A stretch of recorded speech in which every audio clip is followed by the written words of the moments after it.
Alhamdulillahi Rabbil Alamin, lahu ni'mah wa lahu al-fadlu wa lahu al-thana'u al-hasan, salawatullahi al-barri al-rahim, wal-malaikati al-muqarrabina ala sayyidi al-mursalin, sayyidina Muhammad al-hashiru al-aqib. Allahumma allimna ma jahilna, wa dhakkirna ma nasina, wa anfa'na bima 'allamtana wa zidna 'ilma. ونعوذ بك من حال أهل النار ونسأل الله تبارك وتعالى أن يجعل نياتنا خالصة لوجهه وأن يحسن لنا الختام وأن يوفقنا لما يحبه ويرضاه لله تعالى. Donc on était arrivé à la parole de l'auteur dans Al-Aqidatul Murshida où il dit وَلَهُ الْأَسْمَاءُ الْحُسْنَى, c'est-à-dire que Allah a les noms parfaits. Et on avait parlé au sujet des noms de Dieu, donc vendredi soir, lorsque l'on avait commencé cette partie-là, on avait parlé au sujet des noms de Dieu, au sujet des attributs de Dieu, en disant que tous les noms de Allah, ce sont des noms qui indiquent une perfection. Parce que Dieu est exempt, il n'est pas concerné, il n'est pas sujet aux imperfections. Il n'a pas d'attributs qui soient des attributs imparfaits ou des attributs d'imperfection. Comme il le mentionne lui-même dans le Coran, وَلِلَّهِ الْمَثَلُ الْأَعْلَى. Dieu nous a appris dans le Coran qu'il a pour attribut des attributs de perfection. Donc les noms de Dieu, on appelle al-asma ou al-husna, ce sont les noms parfaits de Allah. Les noms de Dieu, ça désigne les attributs de Allah, et les attributs de Dieu sont des attributs de perfection. On avait mentionné le fait que parmi ce que certaines personnes prétendent, il y a ceux qui viennent et qui te disent et qui prétendent que le terme Ah, A-H, A, ce serait soi-disant un des noms de Dieu. Mais ça, c'est quelque chose qui n'est pas valable religieusement parlant, pour plusieurs raisons. La première, c'est le fait que le terme Ah, c'est un terme qui désigne une plainte, une souffrance. Et ça, c'est ce que rapportent les spécialistes de la langue. Il y a une règle de base qu'il est important de comprendre aussi. Quand ta voiture, elle fait un bruit, tu vas chez qui? Tu vas chez le mécanicien, qui est le spécialiste des voitures. Quand ton ventre, il te fait mal, tu vas chez qui? Tu vas chez le mécanicien? Non, tu vas chez le médecin, qui est le spécialiste pour ce qui concerne la médecine. Si jamais tu dois réparer un problème de plomberie chez toi, tu as une fuite d'eau, tu appelles un plombier qui est un spécialiste sur ce sujet-là. La personne, quand elle a besoin de connaître ou d'avoir l'information sur un sujet ou de faire agir sur un sujet, il va auprès de ceux qui sont spécialistes sur ce sujet. Quand tu as besoin de connaître l'explication du point de vue de la langue, ici dans la langue arabe, d'un terme, tu vas auprès des linguistes, de ceux qui sont spécialistes dans la langue, comme Sibawayh par exemple, ou autres que lui. Donc les savants spécialistes de la langue arabe, qu'est-ce qu'ils disent? Ils disent dans la langue arabe, le terme « ah », c'est un terme qui désigne une plainte, une souffrance, celui qui a mal quelque part, qui veut exprimer ce mal-là en disant « ah ». Ça, c'est une imperfection, ça montre une douleur, ça montre une souffrance, ça montre une faiblesse. Donc ce terme-là, du point de vue de la langue, il désigne une faiblesse. Maintenant, est-ce qu'il est rapporté dans les textes religieux, ce qui montrerait que, ok, ça a un certain sens dans la langue, mais ça peut aussi avoir une utilisation et un usage dans le cadre religieux qui est différent. Est-ce qu'il y aurait un hadith ou est-ce qu'il y aurait une ayah dans lequel le prophète mentionne l'utilisation de ce terme au sujet de Allah, pour désigner Dieu, pour appeler Dieu, comme quoi ce serait un des noms de Allah? Non. Et la preuve de ça, c'est premièrement que tous les savants, l'imam Shafi'i, l'imam Malik, l'imam Abu Hanifa, l'imam Ahmad ibn Hanbal, tous les savants musulmans ont mentionné le même jugement, qui est que celui qui dit « Ah » pendant qu'il est dans sa prière est annulée. Les paroles pour se plaindre de ce type-là, « Ah, oui », etc., celui qui le dit délibérément pendant qu'il est en train de prier, ce gémissement-là, ça annule sa prière. Alors que ce qui est connu, c'est que le fait de faire du zikr, de citer le nom de Dieu dans la prière, ça annule pas la prière. Si quelqu'un, pendant sa prière, il dit Allah. Est-ce qu'on va dire de lui, ah, ta prière est annulée, il faut que tu recommences? Bah non. Si quelqu'un pendant sa prière, il dit Allahu Akbar, il dit Subhanallah, il dit Alhamdulillah, il dit La ilaha illallah, il cite, il évoque le nom de Allah, ça ne va pas annuler sa prière. Pourtant, tous les savants ont dit que dire Ah dans la prière est annulée. Donc c'est bien une preuve religieuse que le terme Ah, ça ne fait pas partie des noms de Dieu. Ensuite, il est rapporté dans le hadith que lorsque, ce qu'on a cité vendredi, que lorsqu'un musulman il bâille alors qu'il met sa main devant sa bouche, il met la main devant la bouche parce que s'il ne le fait pas et qu'il bâille à gorge déployée, c'est comme certains ils font, alors le diable il se moque de lui. Et il est connu dans la religion que le diable, il ne va pas se satisfaire, être content et rire de celui qui fait quelque chose qui fait gagner des récompenses. La preuve, c'est que lorsque le adhan est fait, le diable s'en va. Il quitte l'endroit, il s'éloigne. Le diable, il ne se réjouit pas, il ne rit pas lorsque le musulman il fait le zikr. Donc de ce hadith, on comprend aussi que le nom Ah, ça ne fait pas partie des noms de Dieu. Parce que si c'était un nom de Dieu, le prophète, il n'aurait pas dit de ne pas faire comme ça. Au contraire, il aurait laissé faire le fait de citer le nom de Dieu. Et en plus de ça, le diable, il ne se serait pas réjoui de ça. Si quelqu'un te dit, ok, on a compris, c'est clair. Ah, c'est pas un des noms de Dieu. Mais pourquoi tu mentionnes ça? On mentionne ça parce que certaines personnes prétendent que c'est un des noms de Allah. Quelqu'un va dire, ouais, bon, soit.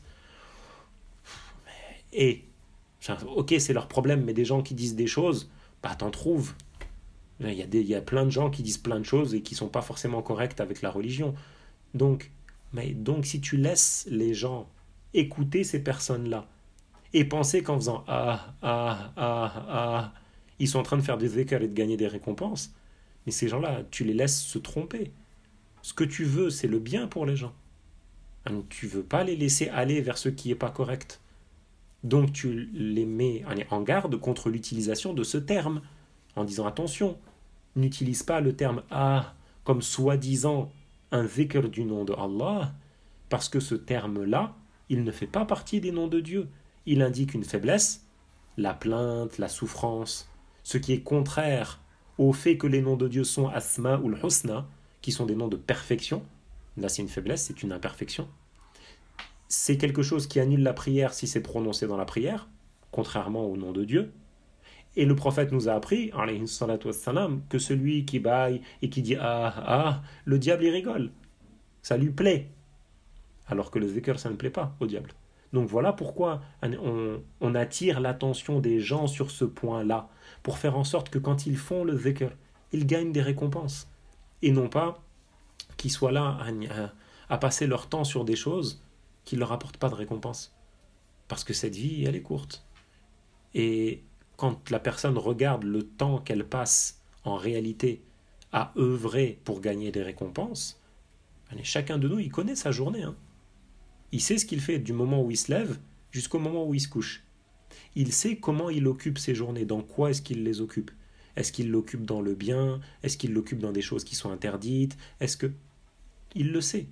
Donc quand tu regardes ta journée et que tu regardes le temps que tu consacres pour faire ce qui va te permettre de gagner des récompenses, la prière, des zikr, des récitations de Coran, réviser les cours de religion, assister à une assemblée de sciences de religion, enseigner. Combien de temps en réalité? Combien? Beaucoup de gens, peu de temps. On parle de ceux qui font la prière en plus de ça. Même pas de ceux qui en font 2 sur 5 et le reste ils sont insouciants, ils se disent non, pas beaucoup de temps. Si le peu de temps dans ta journée, dans tes 24 heures, le peu de temps que tu passes, chez beaucoup de gens peut-être c'est même pas 1 heure. Mais si ce temps-là, en plus de ça, il n'est même pas valable, parce que ce que tu fais c'est pas correct, comment? Au final, qu'est-ce qui te reste? C'est pour ça qu'il est important d'attirer l'attention des gens sur ce qui n'est pas correct et qui pourrait venir à leurs oreilles, pour ne pas qu'ils soient trompés par ça. Parce que le diable, il va leur embellir cette chose-là. Regarde comme c'est facile. Et puis, voilà. Et toi, vas-y, reste sur ça, fais-en 200, 300, 500, 1000. alors que lui, à chaque fois qu'il fait ça, il n'a aucune récompense. C'est pas un dhikr ça, c'est pas le nom de Dieu. Donc attention à ça. En plus de ça, donc ça montre que ça fait pas partie des noms de Dieu. Mais en plus de ça, ceux qui prétendent que c'est un des noms de Dieu, ils ont un comportement qui est arbitraire. Pourquoi arbitraire? Parce qu'en fait, le terme « ah » dans la langue arabe, c'est un des termes pour se plaindre. Un des termes. Mais les savants de la langue, les spécialistes de la langue, ils en ont dénombré une vingtaine comme ça dans la langue arabe. Il y a une vingtaine de termes en arabe qui servent à montrer le fait que ça ne va pas. J'ai mal. Il y a une vingtaine de termes. Comme en français, on pourrait te dire ouï, aïe, ah, i, voilà, etc. Donc il y a une vingtaine de termes comme ça. Donc maintenant, ceux qui viennent et qui disent que ah, c'est un des noms de Allah, ils se basent sur quoi pour prétendre ça? Figurez-vous qu'ils se basent sur un hadith. Ils prétendent, ils ont inventé un hadith, mensongèrement. Le prophète n'a jamais dit ça. Et en fait, ils disent que le prophète aurait dit au sujet d'un homme qui gémissait, laissez-le gémir, parce que le gémissement, ça fait partie des noms de Dieu. Oui, sauf que ce hadith, il est dans aucun livre de hadith qui est sûr. Il n'est pas dans le Bukhari, il n'est pas dans Muslim, il n'est pas dans Abu Daoud, il n'est pas dans Ibn Majah, il n'est pas dans An-Nasa'i. Il n'est pas dans un livre de hadith qui est sûr, parce qu'il a été attribué mensongèrement au prophète. Ça a été attribué mensongèrement. Et ceux qui prétendent que c'est parmi les noms de Dieu, pour justifier de cette prétention, parce que les gens ils l'auront demandé. C'est étonnant ça. Ça annule la prière, ça montre une plainte. Le prophète nous a dit que celui qui bat ici fait ça fait plaisir au diable, et vous venez nous dire que c'est un des noms de Dieu. C'est quoi votre preuve? Parce qu'il y a une règle de base dans la religion. C'est que celui qui prétend quelque chose, il amène sa preuve. La religion musulmane, c'est ce que le prophète a enseigné. La religion, elle est basée sur quoi? Le Coran et le Hadith. Moi, ce que je veux suivre, c'est ce que le prophète a transmis. Je ne cherche pas à suivre ce qui a été le choix d'une personne dans sa tête. Si cette chose-là, elle n'est pas conforme à ce que le prophète a enseigné, je m'en éloigne.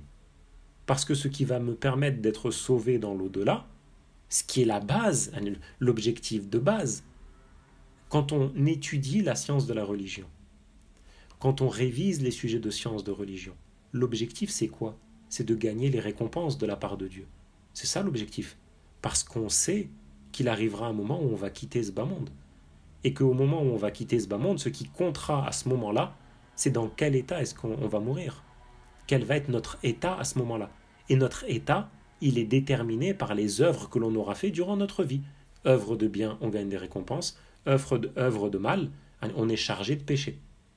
Et en fonction de l'état dans lequel on meurt, soit on sera châtié, soit on gagne la félicité dans l'au-delà. Donc c'est pour ça qu'on étudie la science de la religion. L'objectif de l'étude de la science, c'est de gagner de récompenses par l'étude elle-même et de savoir distinguer et faire la différence entre ce qui est correct et ce qui ne l'est pas. Parce qu'à partir de là, si on fait la différence, on va être capable d'œuvrer correctement. La base, elle est là. C'est ça l'objectif. C'est ça l'objectif de base. Comment je fais pour savoir alors qu'est-ce qui est correct, qu'est-ce qui ne l'est pas? C'est en suivant ce que le prophète a enseigné. C'est ça la manière pour être sauvé. Dans le Coran, il est mentionné قُلْ إِن كُنْتُمْ تُحِبُّونَ اللَّهَ فَاتَّبِعُونِي يُحْبِبْكُمُ اللَّهُ. C'est-à-dire si vous prétendez aimer Allah, si vous prétendez croire en Dieu, alors suivez-moi. Allah vous agrée. Allah vous donnera les récompenses. Le prophète, c'est la référence. Comment est-ce qu'on a su qu'est-ce qui est halal, qu'est-ce qui est haram? Comment est-ce qu'on a su qu'est-ce qui est valable, qu'est-ce qui n'est pas valable? C'est ce que le prophète nous a transmis parce qu'il l'a reçu lui-même par révélation. C'est ça le statut de prophète. Il va aux gens pour leur enseigner ce qui est de leur intérêt, ce dont ils ont besoin pour être saufs dans l'au-delà. Le prophète a reçu le Coran de la part de Allah, il a reçu le livre révélé par Dieu, et ce livre-là, il l'a transmis, et Allah lui a révélé, lui a fait connaître également les jugements des différentes choses, les manières de faire dans les différents actes d'adoration dans notre religion, et le prophète l'a transmis. Donc notre religion, on l'apprend d'où? On l'apprend du Coran, on l'apprend du hadith, donc de la parole du prophète et des faits et gestes du prophète. Ok. Donc si maintenant quelqu'un vient en prétendant quelque chose. Telle chose c'est comme ça, telle chose c'est comme ça, telle chose c'est valable, telle chose c'est pas valable. De sujets qui en plus de ça sont étonnants pour les gens parce qu'ils n'ont jamais vu ça. Comme le fait de dire et que ça, soi-disant, ce serait faire du dhikr en citant le nom de Dieu. Bah celui-là, il faut qu'il vienne avec une preuve. Il faut qu'il amène un argument pour venir justifier que c'est comme ça. Sauf que ces gens-là, ils se sont retrouvés face à des gens de science qui leur ont donné l'explication que l'on vient de mentionner. Qu'est-ce qu'ils ont été amenés à faire et qu'est-ce que leur shaitan il les a poussés à faire? Ils ont inventé un hadith. Ils ont basé, pour justifier leurs prétentions, sur un hadith qui est ce qu'on appelle mawdou'. C'est-à-dire c'est un hadith qui est inventé, qui est mensonger. Le prophète, il n'a pas dit ça. Mais en plus de ça, ce qui montre comme quoi Allah, il dévoile le cas de ces gens-là. Ils ont inventé un hadith, ils ne lui ont même pas inventé une chaîne de transmission. Un hadith, par définition, il y a des gens qui le rapportent jusqu'au prophète. Tu l'as entendu de un tel, qui l'a entendu de un tel, qui l'a entendu de un tel, qui l'a entendu du prophète. C'est comme ça un hadith. C'est un hadith rapporté par un tel, de tel compagnon qui l'a entendu du prophète. C'est ça la chaîne de transmission. C'est ce qui nous permet de nous assurer de la réalité de ce qui est attribué au prophète. Ces gens-là, ils ont inventé un hadith, il n'a pas de chaîne de transmission. C'est-à-dire que même dans leur livre, là où ce hadith figure, il n'y a pas de chaîne de transmission. Tu leur dis, mais qui a rapporté ce hadith? Ils ne savent pas. Parce qu'en fait, déjà, le hadith, il est faux. Mais en plus de ça, il n'y a pas de chaîne de transmission. Plus que ça encore, ce hadith qu'ils ont inventé, ils ne donnent même pas le sens qu'ils prétendent en réalité. Eux, qu'est-ce qu'ils prétendent? Ils prétendent que le prophète, un jour, il a rendu visite à un malade, ce qui est faux. Il a rendu visite à un malade et il a entendu ce malade-là gémir de douleur. Et que soi-disant, le prophète, il aurait dit à ses compagnons, ne lui interdisez pas de gémir parce que le son qu'il fait, il est parmi les noms de Allah. Soi-disant, il aurait dit fa innal anina min asma'illah. Soi-disant, al-anin, le gémissement, ça compterait soi-disant parmi les noms de Dieu. Mais ce hadith, donc, il est mensonger. Et puis, si on demande à celui qui cite ce hadith, donne-moi une chaîne de transmission, il n'est pas capable de te la donner. Et en plus de ça, il n'a pas mentionné le prophète. Les savants de la langue, qu'est-ce qu'ils ont dit? Il y a une vingtaine de termes qui indiquent le gémissement. Une vingtaine.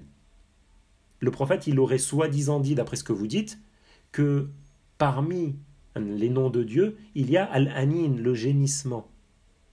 Il n'a pas dit il y a Il aurait soi-disant prétendu qu'il y a le gémissement. Mais gémissement, c'est 20 termes, parmi lesquels il y a mais pas que. Pourquoi vous avez retenu et pas les autres? Pourquoi vous ne dites pas que oui, c'est un des noms de Dieu? Pourquoi vous ne dites pas que i, c'est un des noms de Dieu? Parce que ça n'a pas de sens. Et parce que vous le voyez bien que ça n'a pas de sens. Donc, c'est pas suffisant qu'ils viennent prétendre que ce hadith, il figure dans un livre de je sais pas. Peu importe. Cette soi-disant preuve, cette soi-disant argumentation de leur part, elle est mensongère. Elle est évidemment mensongère parce qu'elle n'a même pas de chaîne de transmission. Donc c'est comme si ils avaient pris un hadith qui, on ne sait pas d'où il est sorti.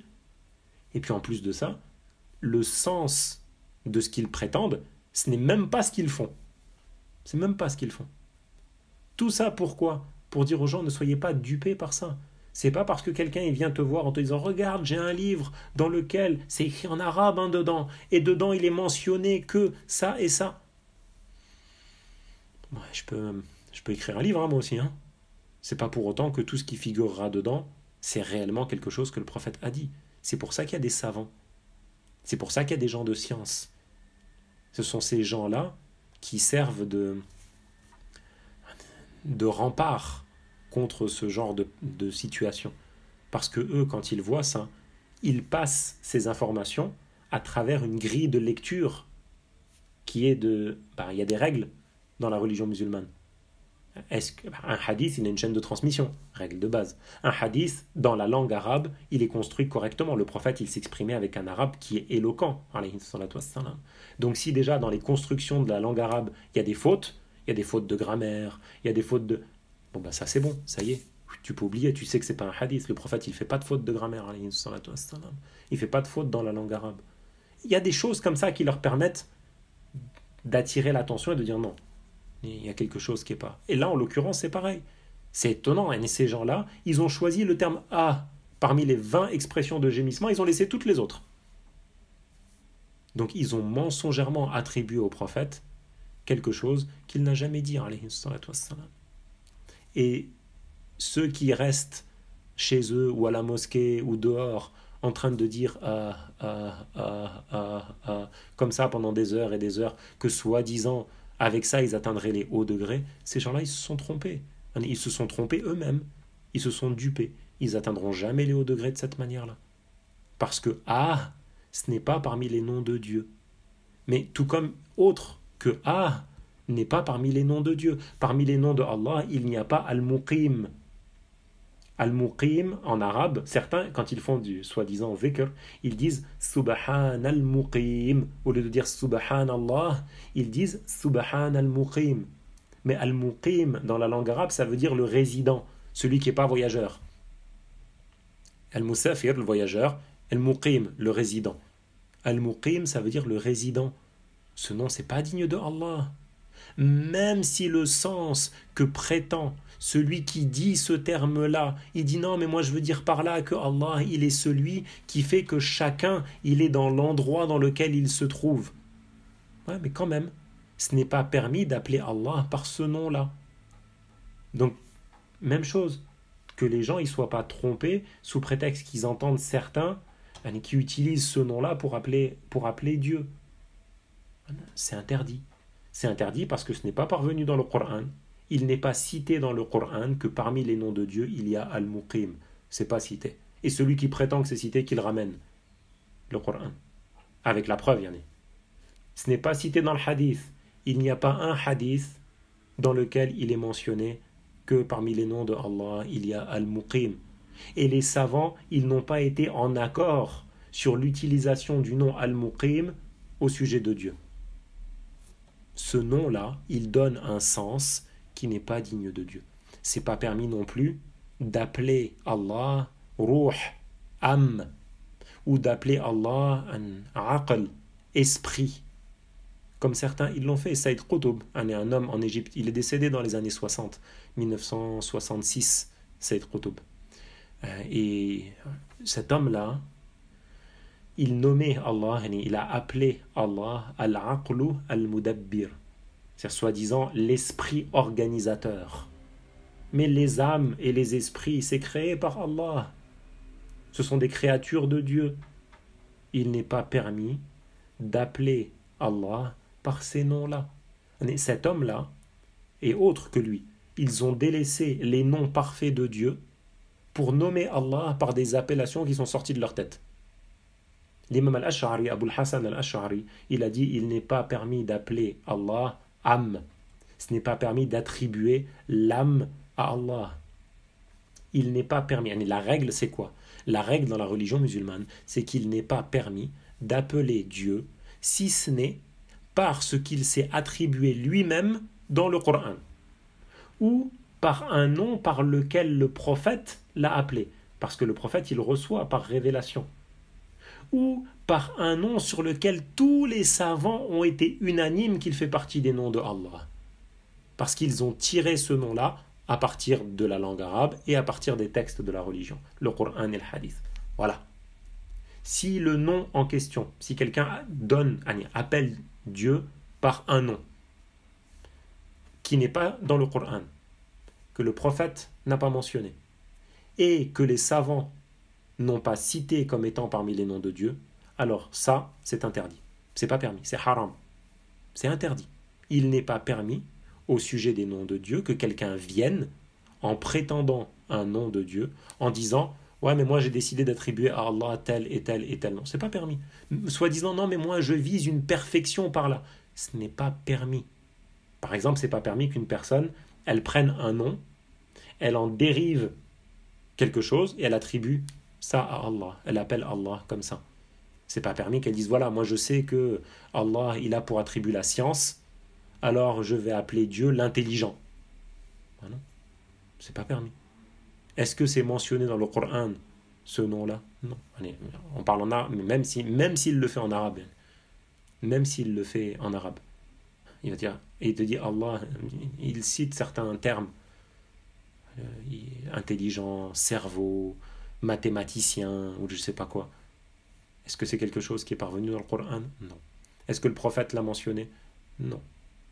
Est-ce que les savants ont été en accord sur le fait que ce terme-là, il est parmi les noms de Dieu? Non. Bon, ben dans ce cas-là, tu n'as pas le droit. Et c'est ce qu'on comprend du Coran. C'est quelqu'un qui te dit, ouais, mais d'où tu sors cette règle-là? Qui a dit que c'est que ça? Mais c'est mentionné dans le Coran, dans Surat Al-A'raf, la ayah 180. Allah Ta'ala nous a appris Walillahil asma'ul husna fad'uuhu biha wa dharu alladhina yulhiduna fi asma'ih sayujzawna ma kanu ya'malun.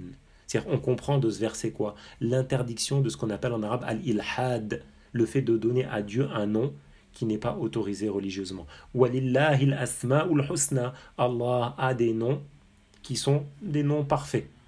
Fad'uuhu biha, appelez-le par ces noms-là. Si tu invoques Allah, si tu fais du zikr de Allah, cite ces noms-là. Les noms qui sont parvenus dans le Coran, dans le hadith, etc. وَذَارُوا الَّذِينَ يُلْحِدُونَ فِي أَسْمَائِهِ. Et Allah, il montre par cette partie-là du verset l'interdiction de ceux qui font al-ilhad.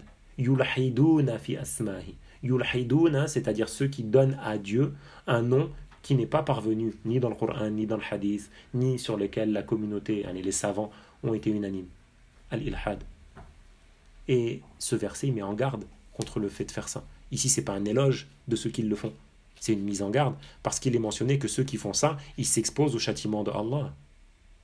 Sayujzauna ma kanu ya'malun. Et ceux-là, ils auront à faire face à ceux qu'ils ont fait. Ils auront à rendre des comptes sur ce qu'ils ont fait. Donc c'est une menace de châtiment ici. Dans le hadith, il est mentionné Inna Allaha tis'atan wa tis'ina asman mi'a illa wahida man ahsaha dakhala al-jannah. C'est-à-dire, certes, Allah, il a 99 noms, 100 moins 1. Celui qui les connaît, il entrera au paradis. Et dans d'autres versions, il est mentionné celui qui les mémorise. Donc cette version, celle que l'on vient de citer ici, celui qui les connaît, ça explique la version celui qui les mémorise. C'est-à-dire, les savants, ils ont expliqué en disant il s'agit de les connaître et d'en comprendre le sens. C'est ça qui est visé. Quand on dit celui qui les connaît, c'est-à-dire celui qui en a compris le sens de ces 99 noms. Les noms de Dieu, ce sont des attributs de Allah. Donc celui qui les connaît, c'est-à-dire celui qui a compris le sens et qui a pour croyance ce sens-là, il est musulman. Donc celui-là, il entrera au paradis. Une information utile ici. Celui qui mémorise donc ces 99 noms de Allah, en comprenant leur signification, en ayant pour croyance le sens de ces 99 noms dont il a compris la signification, il a la promesse du paradis. Parce que s'il a pour croyance les attributs de Allah, il croit en Dieu. Si celui-là, il est croyant, sa demeure finale, ce sera le paradis. Quel que soit l'état sur lequel il meurt, c'est-à-dire même s'il meurt en ayant commis certains péchés, au final, il entrera au paradis. Mais attention, il y a autre nom de Dieu que ceux-là. Dieu, il n'a pas que 99 noms. Ce n'est pas une liste exhaustive, finie, figée. Il y a 99 noms et pas plus. Non. Mais par contre, pourquoi est-ce qu'il est mentionné 99 ici? Inna Allaha tis'atan wa tis'ina asman. Pourquoi? Parce que celui qui connaît, qui mémorise, comme on a dit, qui a compris le sens de ces 99 là, spécifiquement ceux qui ont été mentionnés dans un hadith par le prophète, alors il a ce mérite particulier par rapport aux autres noms. Donc ce sont là 99 des noms de Dieu qui ont été cités dans un hadith que At-Tirmidhi, Al-Bayhaqi et autres ils ont rapporté. Et celui qui les connaît, ces 99-là, ça veut dire quoi qu'il les connaît? Ça veut dire qu'il connaît leur sens, qu'il connaît la signification. Il sait quand on dit Allah, il est Ar-Rahman, qu'est-ce que ça veut dire Ar-Rahman? C'est-à-dire comme quoi Allah, il fait preuve et il accorde sa miséricorde. Il sait quand il dit Allah, il est Al-Alim, que ça veut dire qu'Allah a pour attribut la science, qu'il sait toutes choses, qu'il est Al-Hayy, qu'il a pour attribut la vie, et que sa vie ne ressemble pas à la vie des créatures, c'est pas un corps avec une âme, etc. Il connaît les 99 noms de Allah de cette manière-là, ces 99 qui sont mentionnés dans un hadith. Dans un hadith. Alors lui, il les a connus. Celui-là, il a cette spécificité qu'il aura la promesse, il a la promesse du paradis. Il a la promesse qu'il entrera au paradis. Mais c'est important de mentionner que ces 99 noms, ça ne veut pas dire que Dieu a 99 noms, point. Et pas plus. Non. Ce ne sont pas tous les noms de Allah, ces 99-là. Ce ne sont pas tous. Allahu a'lam. Le nombre. Dieu sait. Mais les 99, ce n'est pas un nombre fini. Ça ne se termine pas à 99. Mais ces 99-là, de parmi les noms de Allah, ils ont cette spécificité que l'on a citée, comme quoi celui qui les mémorise et qui en comprend le sens, il entrera au paradis. C'est important aussi de comprendre ça correctement. C'est bien de les mémoriser. Il y a des gens qui incitent à les mémoriser en disant « mémorise les 99 noms de Dieu ». Oui, mais ça veut dire quoi mémorise en fait? Ça ne veut pas dire juste tu les connais par cœur et ça s'arrête là sans savoir ce que ça veut dire. Non, ça veut dire tu les as compris. Tu en as compris le sens. C'est ça mémoriser ici.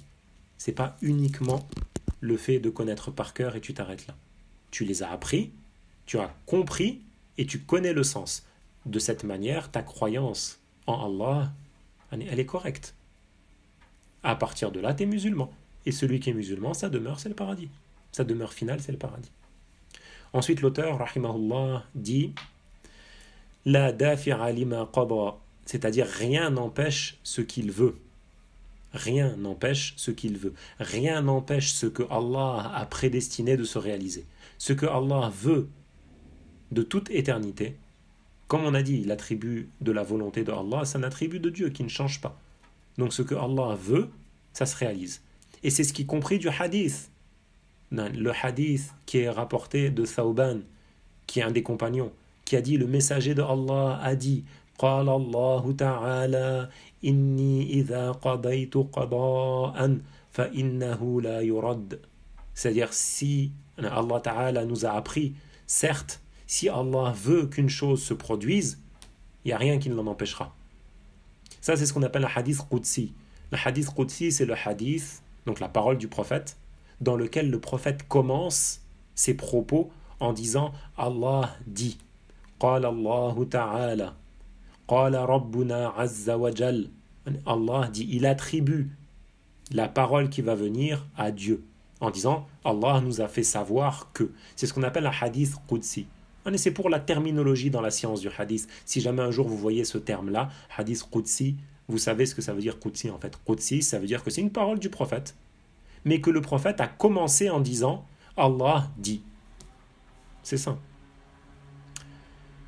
Et dans ce hadith-là, dans ce hadith Qudsi, le prophète il nous a appris que personne n'empêche la réalisation de ce que Allah veut.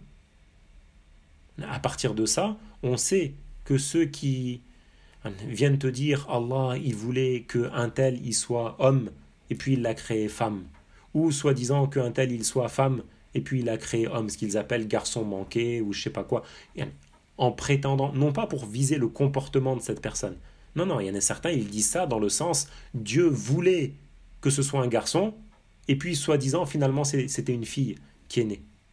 Mais ça c'est contraire à la religion, c'est contraire à la croyance en Allah. Donc ces gens-là, ils attribuent l'imperfection à Dieu.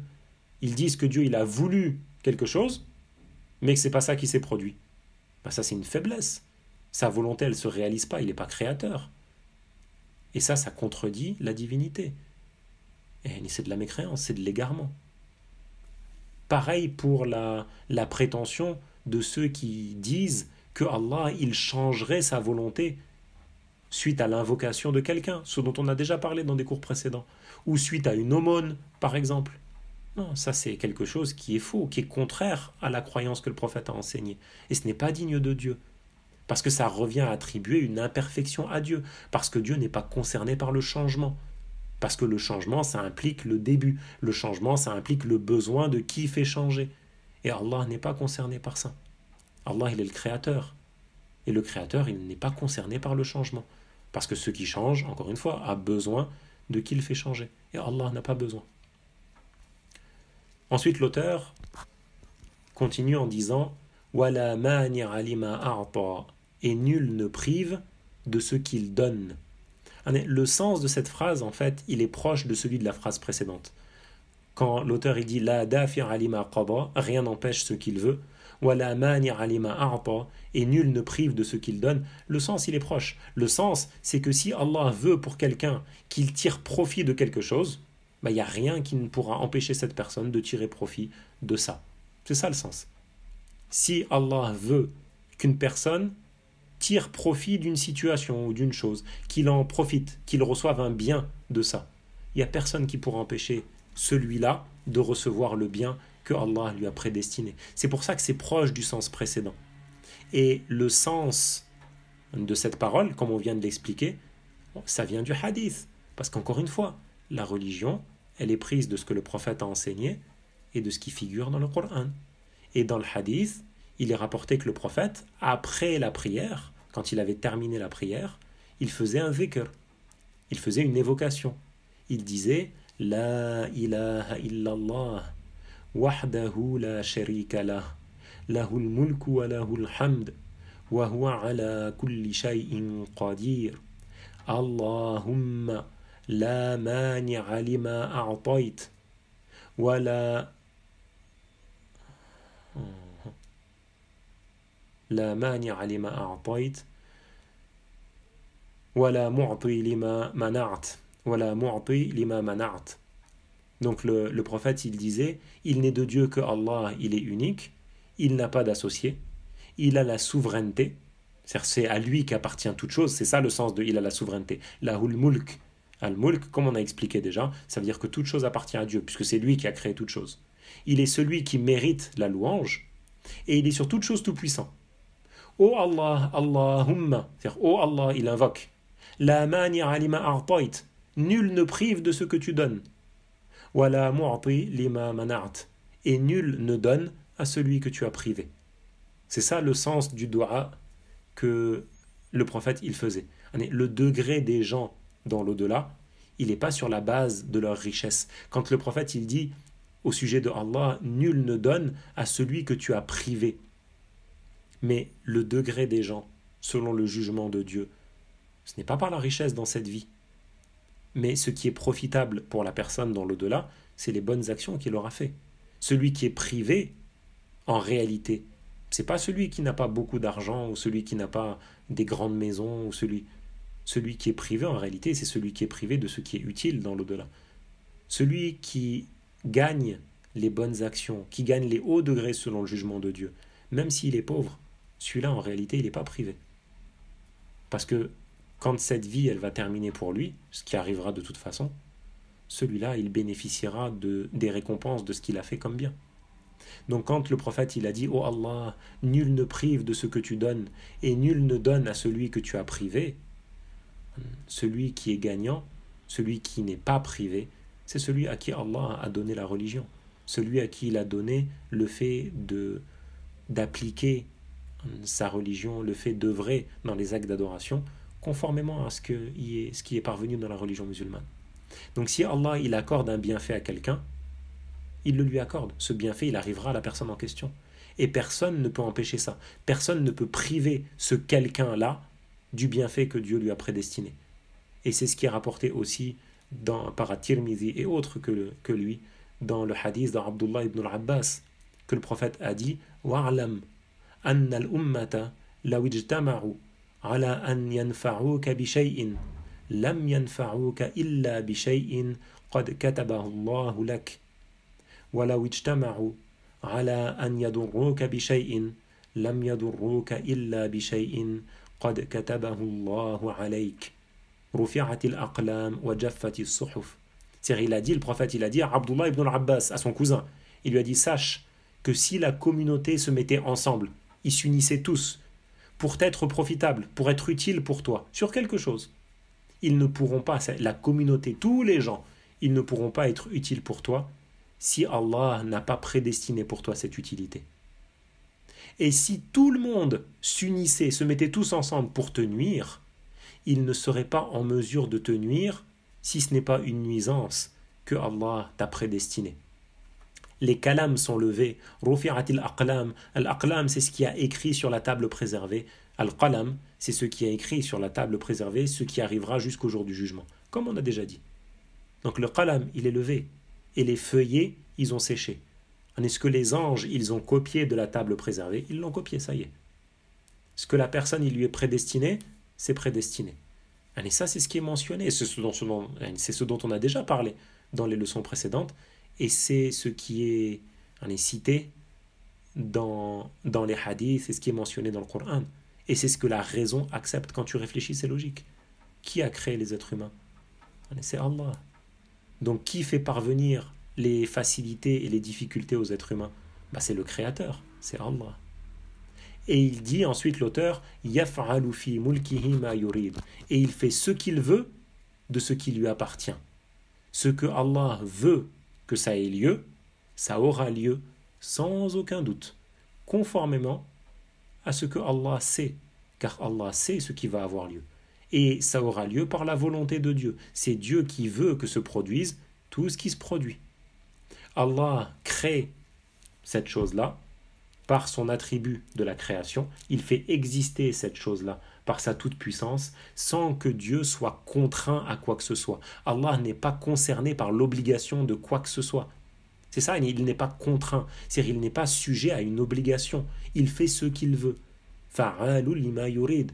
Il est celui qui fait ce qu'il veut. Allah Ta'ala nous a appris dans Surat Al-Qasas, le verset 68, Wa rabbuka yakhluqu ma yasha'u wa yakhtar. Allah, il crée ce qu'il veut sans aucune obligation. Allah crée ce qu'il veut sans être obligé de créer ce qu'il crée. Il n'est pas permis à la personne de se rebeller contre la volonté de Allah en disant mais pourquoi Allah il crée ça, ou en disant mais Allah il n'a pas le droit de créer ça, ou en disant Allah il est injuste de créer ça. Ça s'appelle se rebeller contre Dieu. C'est ça, se rebeller. Il n'est pas permis aux musulmans, il n'est pas permis tout court, que de se rebeller contre la volonté de Allah. Ce qui existe, c'est par la volonté de Dieu. Dieu a voulu que ça existe. Et il a fait exister les créatures, les humains, les djinns, et il a voulu que parmi les créatures, il y a des croyants qui sont bien guidés, et il y a des non-musulmans, il y a des mécréants, égarés. Et il n'est pas permis de se rebeller contre la volonté de Allah. Il fait ce qu'il veut. La mécréance, comme on l'a déjà dit, le fait de ne pas être sur l'islam, ce n'est pas créé par le diable.